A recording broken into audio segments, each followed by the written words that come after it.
नमस्कार साथियों, स्वागत है आपका बैंकर साथी चैनल में। साथियों, जीआईबी एग्ज़ाम से रिलेटेड वीडियोस आप बैंकर साथी चैनल पर देख सकते हैं। वीडियोस आपको पसंद आते हैं तो उन्हें लाइक करें, साथ ही शेयर करें हमारे सभी बैंकर साथियों के साथ जो जीआईबी एग्ज़ाम देने जा रहे हैं, और चैनल को सब्सक्राइब करें और बेल आइकन प्रेस करें ताकि आने वाली वीडियोस की नोटिफिकेशन आपको टाइमली मिलती रहे।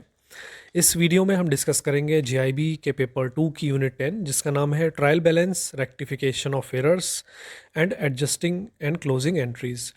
ट्रायल बैलेंस क्या होता है और कितनी तरह के एरर्स होते हैं, उनका रेक्टिफिकेशन कैसे होता है, साथ ही एडजस्टिंग और क्लोजिंग एंट्रीज क्या होती हैं, इन सभी के बारे में हम इस वीडियो में डिस्कस करेंगे। साथियों, ट्रायल बैलेंस के फीचर्स क्या है और पर्पस क्या है। ये एक डेबिट और क्रेडिट बैलेंस की लिस्ट है जिसको लेज़र के द्वारा ड्रॉ किया जाता है। इसमें कैश और बैंक बैलेंस भी इंक्लूड होते हैं। It's main purpose is to establish arithmetical accuracy of transactions recorded in the books of account. तो इसका मेन पर्पस जो है वो यही है कि अर्थमेटिकल एक्यूरेसी चेक करना, उनकी एक्यूरेसी देखना कि जो भी बुक्स ऑफ अकाउंट में जो ट्रांजेक्शन्स जो हुए हैं, रिकॉर्ड किए गए हैं, वो करेक्ट हैं कि नहीं है। It is usually prepared at the end of the year, but it can also be prepared any time as and when required. तो नॉर्मली जो है फाइनेंशियल ईयर के एंड में या ईयर एंड में ही हम इसको प्रिपेयर करते हैं, बट अगर ज़रूरत होती है तो इन बिटवीन भी इसको प्रिपेयर किया जा सकता है, जैसे मंथ एंड पे या क्वार्टर एंड पे या हाफ ईयरली पे भी ट्रायल बैलेंस जो है वो प्रिपेयर किया जा सकता है। It enables the trader to know amount receivable from the customer and amount payable to the supplier. तो ट्रेडर्स जो हैं उनको ये जानने में हेल्प करता है कि कितना अमाउंट उनको कस्टमर को देना है और कितना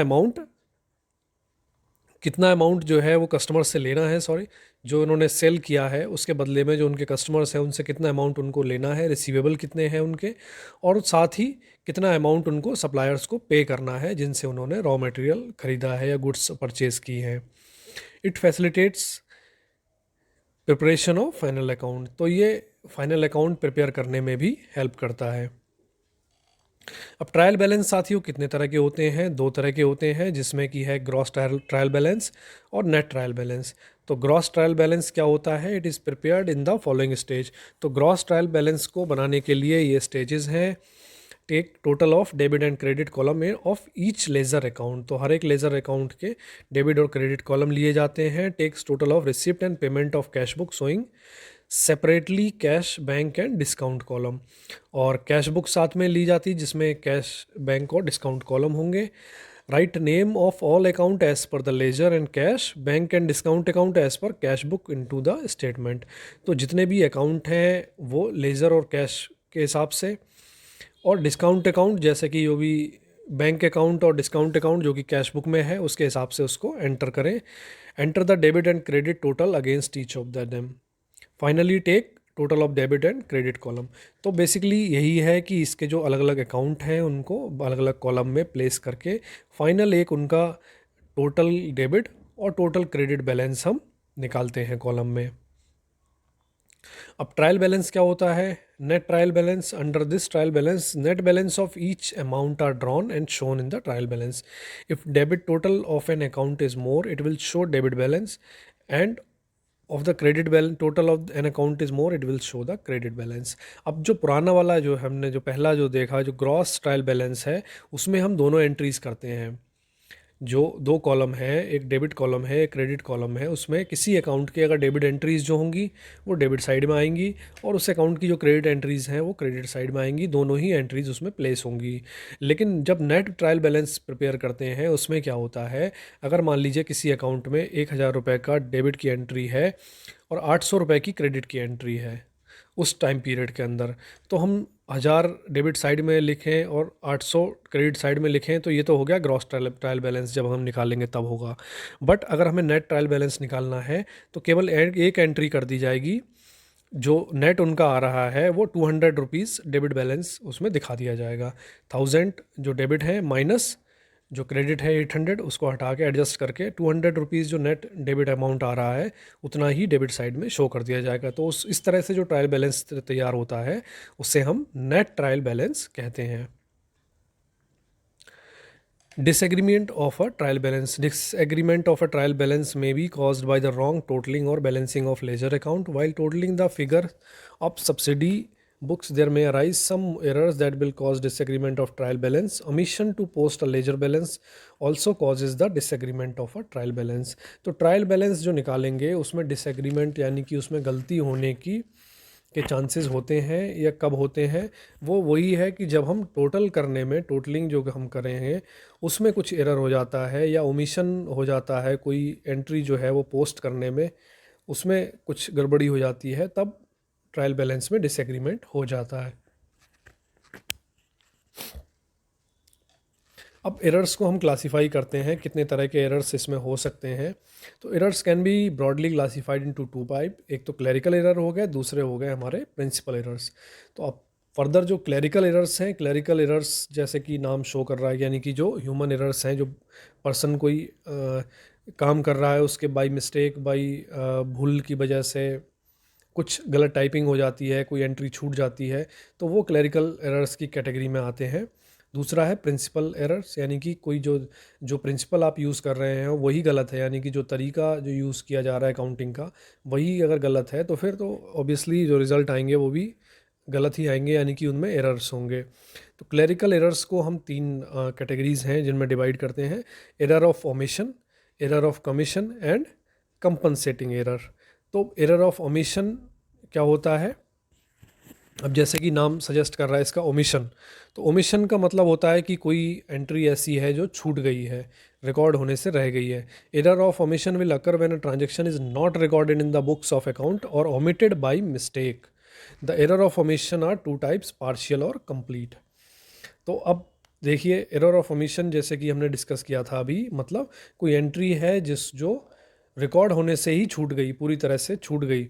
तो अगर छूट गई यानी कि ओमिट हो गई तो फिर उसे हम एरर ऑफ ओमिशन कहेंगे, और ये क्लरिकल एरर की कैटेगरी में आ रहा है। द एरर ऑफ ओमिशन और टू टाइप: पार्शियल और कंप्लीट। पार्शियल एरर हो सकता है या कंप्लीट ओमिशन हो सकता है। तो पार्शियल ओमिशन या पार्शियल एरर क्या कब होता है? जब may happen in relation to any subsidiary books. This is the result of when a transaction is entered in the subsidiary books but not posted to the ledger. तो इसका मतलब है कि पार्शियल एरर मतलब है कि वो एंटर तो हो गया है लेकिन लेजर में पोस्ट नहीं किया गया है, तो वो पार्शियल एरर वहाँ होगा। कंप्लीट ओमिशन कहाँ होगा? May happen the transaction is completely omitted by the book from the book of account. Error of complete omission does not affect trial balance, but partial omission will result in disagreement of trial balance. अब complete omission का मतलब है यानी कि वो entry ही पूरी तरह से, डेबिट क्रेडिट एंट्री जो है वो पूरी तरह से छूट गई है, तो फिर उसे हम कंप्लीट ओमिशन कहेंगे। अब आप देखिए कि अगर पार्शियल एरर हो रहा है यानी कि एक तरफ तो एंट्री हो चुकी है उसके बाद पोस्ट नहीं हुई है, तो फिर वो उसकी वजह से जो है उसमें ट्रायल बैलेंस में एरर आ जाएगा। लेकिन कंप्लीट ओमिशन के केस में जब वो कोई एंट्री है जो पूरी तरह से कहीं रिकॉर्ड ही नहीं हुई है, कंप्लीट ओमिशन उसका हो गया है, तो उसकी वजह से डेबिट और क्रेडिट साइड में जो एंट्री टोटलिंग है, ये जो ट्रायल बैलेंस है, उस पर किसी तरह का फ़र्क नहीं पड़ेगा। अब सेकंड कैटेगरी है क्लरिकल एरर्स में error of commission, when a transaction is entered in the books of account with wrong amount. Following are example of posting of correct amount but on the wrong side, posting of a wrong amount but on the correct side, posting of a wrong amount on wrong side of an account. अब commission का मतलब है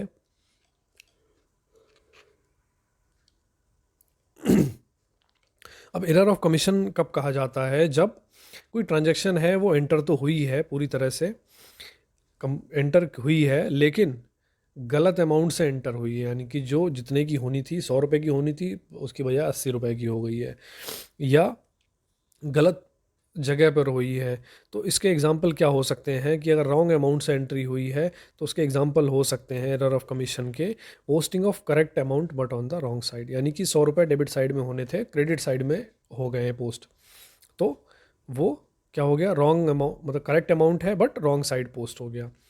ऐसे ही posting of wrong amount but on the correct side, यानी कि wrong amount हो गया, 100 रुपये होने थे, 80 रुपये हुए करेक्ट साइड ही हैं, डेबिट साइड होने थे, डेबिट साइड ही हुए हैं, लेकिन 100 के 80 हो गए, यानी कि अमाउंट गलत हो गया, तो ये भी एरर ऑफ कमीशन में आएगा। तीसरा है posting of A wrong amount on wrong side, यानी कि 100 रुपये डेबिट में होने थे जबकि 80 रुपये क्रेडिट साइड में, यानी कि अमाउंट भी गलत हो गया और साइड भी गलत हो गई, तो फिर वो भी एरर ऑफ कमीशन की कैटेगरी में आएगा। तो ये एरर ऑफ कमीशन है इसमें। नेक्स्ट आता है हमारा तीसरा जो टाइप्स ऑफ एरर है वो है कंपनसेटिंग एरर। कंपनसेटिंग एरर साथियों क्या होता है, when one mistake nullifies wrong effect of another it is called compensating error. There are two और more in the number and balance each other. This means if there are over debit in one account which will be compensated by the over credit in some account in the same extent of the business। तो compensating errors के case में क्या होता है, जहाँ पर debit side में जो एंट्रीज़ हो रही हैं, अब मान लीजिए 100 रुपीज़ की डेबिट साइड में एंट्री हुई है और वो गलत है, गलती से हुई है, रॉन्ग एंट्री है वो, बट क्रेडिट साइड में भी 100 रुपये की एंट्री गलत हो जाती है, तो वो दोनों जो अमाउंट हैं वो नलीफाई हो जाएंगे, वो अपने आप को बैलेंस कर लेंगे और जो कंपनसेट कर लेंगे, और जो टोटल जो निकल के आएगा डेबिट और क्रेडिट का वो बराबर हो जाएगा, यानी कि वो ठीक आएगा, उसमें एरर नहीं आएगा। अब इस पे डिपेंड करता है, मान लीजिए कोई डेबिट साइड की एक एंट्री है तो उसको बैलेंस करने के लिए अगर 100 रुपये की डेबिट एंट्री है तो क्रेडिट में हो सकता है 100 रुपये की एंट्री हो, या 50-50 रुपये की 2 एंट्रीज़ हो जाएं, या 10-10 रुपये की 10 एंट्री हो जाएं, उससे फ़र्क नहीं पड़ेगा, यानी कि टोटलिंग जो है वो डेबिट साइड की और क्रेडिट साइड की वो बराबर होगी। इसीलिए दीज आर टू, और हमेशा जो है वो 2 या 2 से ज़्यादा एंट्री ही होंगी, क्योंकि तभी वो अपने आप को बैलेंस करेंगे। सिंगल एंट्री अगर गलत पोस्ट हो जाएगी तो फिर तो वो एरर ऑफ कमीशन में आ जाएगा, वो कंपनसेटिंग एरर्स में नहीं रहेगा।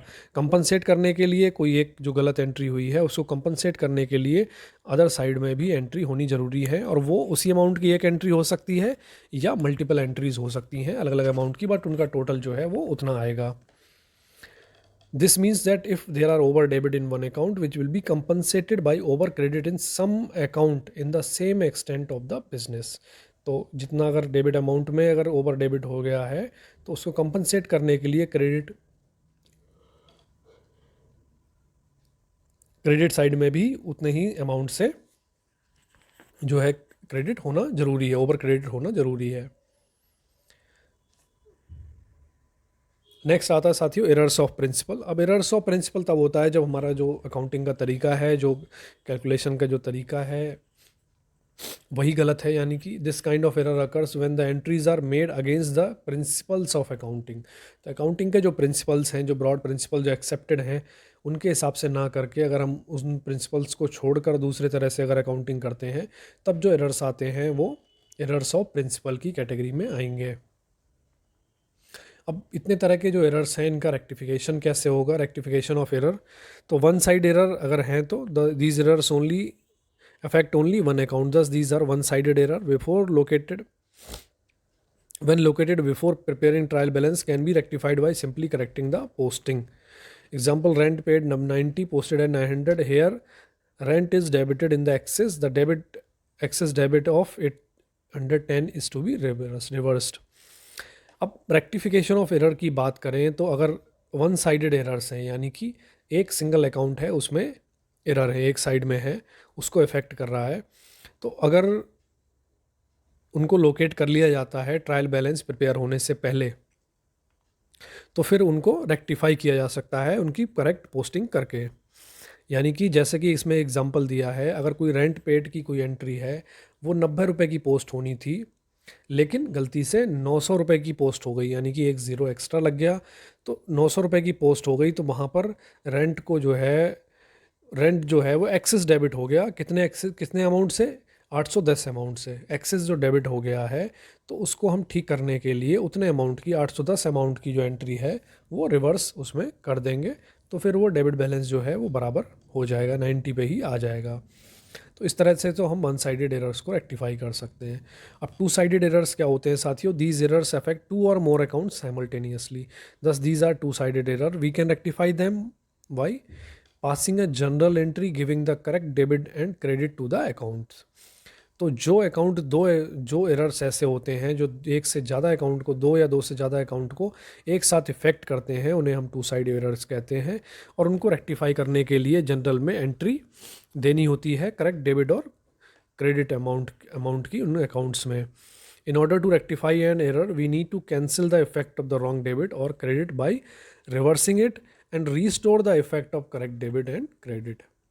तो इनको रेक्टिफाई करने के लिए सबसे पहले तो हम जो रॉन्ग डेबिट और क्रेडिट हुए थे उनके जो इफ़ेक्ट है उसको नलीफाई करते हैं, उसको रिवर्स करते हैं, यानी कि जो एंट्री पहले पोस्ट हुई है, जो हुई रिकॉर्ड हुई है, उसको रिवर्स करेंगे और उसके बाद में जो करेक्ट डेबिट और क्रेडिट एंट्री हैं वो पोस्ट की जाएंगी. When there is short debit और excess credit in an account, we need to debit the concerned account, whereas when there is short credit or excess debit in an account, we need to credit the concerned account. तो depend करेगा, जहाँ पर अगर debit में short debit है या फिर credit access में है तो वहाँ पर उसको डेबिट करना पड़ेगा, उस अकाउंट को जो डेबिट है उसको बराबर लाना पड़ेगा क्रेडिट के. और जहाँ पर एक्सेस में डेबिट हो रखा है और क्रेडिट शॉर्ट है तो वहाँ पर क्रेडिट को बढ़ाना पड़ेगा उसको बराबर करने के लिए. टू साइड एरर्स इस तरह से हम ठीक कर सकते हैं. अब सस्पेंस अकाउंट साथियों क्या होते हैं? अब सस्पेंस अकाउंट ऐसे हैं जब कोई ट्रायल बैलेंस है वो टैली नहीं करता है किसी वन साइड एरर की वजह से, तो अकाउंटेंट क्या है उस समय एज सच उस समय के लिए उसको टैली करने के लिए सस्पेंस अकाउंट का जो भी डिफरेंस आता है डेबिट या क्रेडिट साइड में तो उसको सस्पेंस अकाउंट से एडजस्ट कर लेते हैं. When the trial balance does not tally due to one sided errors in the book, an accountant puts the difference between the debit and credit side of a trial balance on the shorter side as the suspense account. As and when we locate and rectify the errors, the balance in the suspense account reduces and consequently becomes zero. तो सबसे पहले जो है उस समय trial balance को जो है बैलेंस करने के लिए, उनको इक्वल करने के लिए डेबिट और क्रेडिट साइड को, जो अमाउंट है वो डेबिट या क्रेडिट जिस तरफ भी ज़्यादा है उस तरह से उसको एडजस्ट किया जाता है सस्पेंस अकाउंट को यूज़ करके. और जैसे जैसे जो एरर्स हैं वो रेक्टिफाई किए जाते हैं, लोकेट कर दिए जाते हैं और रेक्टिफाई होते रहते हैं, तो वैसे वैसे सस्पेंस की एंट्री जो है वो रिड्यूस की जाती है. अमाउंट जो बैलेंस सस्पेंस में खड़ा हो गया है, चाहे वो डेबिट साइड में हो या क्रेडिट साइड में, वो बैलेंस होता रहता है जैसे जैसे हम लोकेट करते हैं एरर्स को. और सब्सिक्वेंटली जब पूरी तरह से एरर्स जो हैं वो लोकेट हो जाते हैं कि लेजर में ट्रायल बैलेंस में कहाँ कहाँ गलती थी, तो जब वो गलतियाँ रेक्टिफाई हो जाती हैं तो उतना अमाउंट हमें जब मिल जाता है तो सस्पेंस अकाउंट वापस ज़ीरो हो जाता है. Thus we cannot categorize the suspense account. It is a temporary account and can have debit or credit balance depending upon the situation. तो इसीलिए सस्पेंस अकाउंट जो है इसको किसी भी कैटेगरी में नहीं रखा जाता है. इसमें डेबिट बैलेंस भी हो सकता है, इसमें क्रेडिट बैलेंस भी हो सकता है, डिपेंडिंग ऑन द सिचुएशन. और ये टेम्पररी एक अकाउंट है जिसमें डेबिट या क्रेडिट बैलेंस दोनों तरह की एंट्रीज इसमें हो सकती हैं. क्योंकि अगर ट्रायल बैलेंस के दौरान अगर जो एक्सेस जो निकल के आ रहा है वो डेबिट साइड में है तो फिर इसमें डेबिट जो है इधर क्रेडिट की एंट्री, इसमें डेबिट की एंट्री, इसमें डेबिट अमाउंट जो है वो इसमें ट्रांसफ़र किया जाएगा तो फिर ये डेबिट साइड में हो जाएगा. ऐसे ही इसका उल्टा है, अगर क्रेडिट साइड में भी ये इसमें एंट्री पोस्ट हो सकती हैं. तो सस्पेंस अकाउंट जो है वो डेबिट में भी हो सकता है, क्रेडिट में भी हो सकता है, depending on situation. Adjusting and closing entries. तो एडजस्टिंग और क्लोजिंग एंट्रीज़ क्या होती हैं साथियों? एडजस्टिंग एंट्रीज़ क्या है? Final account are the account which are prepared at the end of the trading year. These account show the final result of business carried out. Final account are prepared to find out profit earned और loss sustained by a concern. तो final account जो है वो trading year के बाद में तैयार किए जाते हैं और इनका फाइनल रिजल्ट इनसे पता लगता है. जो प्रॉफिट एंड लॉस, प्रॉफिट जो अर्न किया हो किसी ऑर्गेनाइजेशन ने या फिर किसी ऑर्गेनाइजेशन उस ऑर्गेनाइजेशन को जो लॉस हुआ हो, तो इन सब के बारे में जानकारी हमें फाइनल अकाउंट से मिलती है. At the end of the accounting year all ledger accounts are balanced and then trial balance is prepared from the trial balance. Final account, trading, profit and loss account and balance sheet are drawn. तो accounting year के बाद में हम ये सारी जो है financial account जो है वो तैयार करते हैं. Trading account, profit and loss account, balance sheet, ये सभी जो है वो प्रिपेयर की जाती हैं. While preparing trading and profit and loss account, all expenses and income for the full period are to be taken into consideration. If expenses have been incurred but not paid or income is due but not received, necessary entries are required to be passed to show the correct picture of the business. These entries are called adjusting entries. तो साथियों, जब year and के बाद में normally जो financial year जब and होता है 31 मार्च को, उसके बाद हर एक ऑर्गेनाइजेशन की फाइनेंशियल जो पोजीशन है उसको तय देखने के लिए, उसको स्टडी करने के लिए प्रॉफिट एंड लॉस स्टेटमेंट और जो बैलेंस शीट, ये सारी जो है फाइनेंशियल जो पेपर्स हैं वो तैयार किए जाते हैं। और कई बार क्या होता है कि कुछ एंट्रीज़ ऐसी हैं, यानी कि जो एक्सपेंस हैं जो हो चुके हैं, यानी कि जो एक्सपेंस हो चुके हैं इस फाइनेंशियल ईयर में, बट उनकी देनदारी, उनको मतलब पे अभी नहीं किया गया, उनको पेमेंट होना उनकी बाकी है, या फिर कोई इनकम ऐसी है जो ड्यू है अभी तक रिसीव नहीं हुई है, यानी कि इनकम हो चुकी है बट आगे रिसीव जो होगी वो फ्यूचर में होगी, एक आध महीने बाद में वो पैसा आएगा।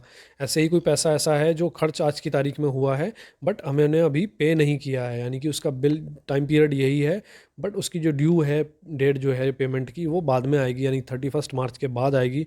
तो उसका जो है, उस इनकम का जो बाद में आने वाली है, या उस एक्सपेंस का जो अभी का है लेकिन बाद में जाएगा हमारे पास से, तो उनको एडजस्ट करना है, उनके लिए जो एंट्रीज़ पास की जाती हैं, ताकि जो अभी की जो प्रॉफिट एंड लॉस इस अकाउंटिंग पीरियड का जो एंट्रीज़ हैं, चाहे वो प्रॉफिट की हो या फिर वो एक्सपेंस की हो, तो ये दोनों जो है वो इसी ईयर में की बैलेंस शीट में शो कर जाएं, वो नेक्स्ट ईयर की बैलेंस शीट में ना जाएं, अगली साल में वो खर्चा ना जाए।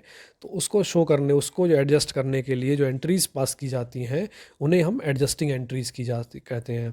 अब ये एडजस्टिंग एंट्रीज़ हम क्यों करते हैं, ताकि ऐसा ना हो कि इस अकाउंटिंग पीरियड की एंट्री जो है वो नेक्स्ट ईयर में चली जाए, और ऐसा अगर होगा कि इस अकाउंटिंग ईयर की, चाहे वो इनकम की एंट्री हो या एक्सपेंस की एंट्री हो, अगर वो नेक्स्ट ईयर में चली जाएगी तो हमें इसका जो इस साल का, जो इस अकाउंटिंग ईयर का जो ट्रू पिक्चर है वो नहीं मिल पाएगा। इसीलिए ये एडजस्टिंग एंट्रीज़ की जाती हैं। अब नेक्स्ट है साथियों क्लोजिंग एंट्रीज़। क्लोजिंग एंट्रीज़ क्या होती हैं? Eight the end of the cash year all account of expenses and income must be closed. The balance of these accounts are transferred to the trading account and profit and loss account.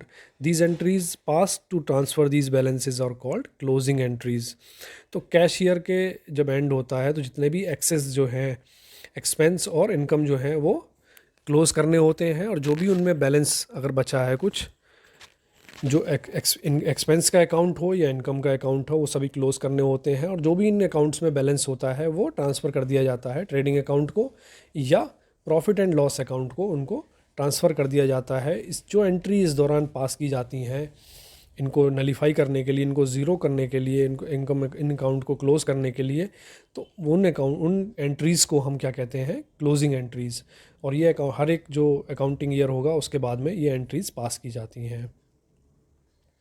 तो साथियों इस video में इतना ही था। I hope आपको trial balance और rectification of errors, कितनी तरह की एंट्रीज़ हैं, एडजस्टिंग एंट्रीज़, क्लोजिंग एंट्रीज़, ये सब कॉन्सेप्ट आपको क्लियर हुए होंगे। साथियों वीडियो अगर आपको पसंद आया तो शेयर करें हमारे सभी बैंकर साथियों के साथ जो जीआईबी एग्ज़ाम देने जा रहे हैं।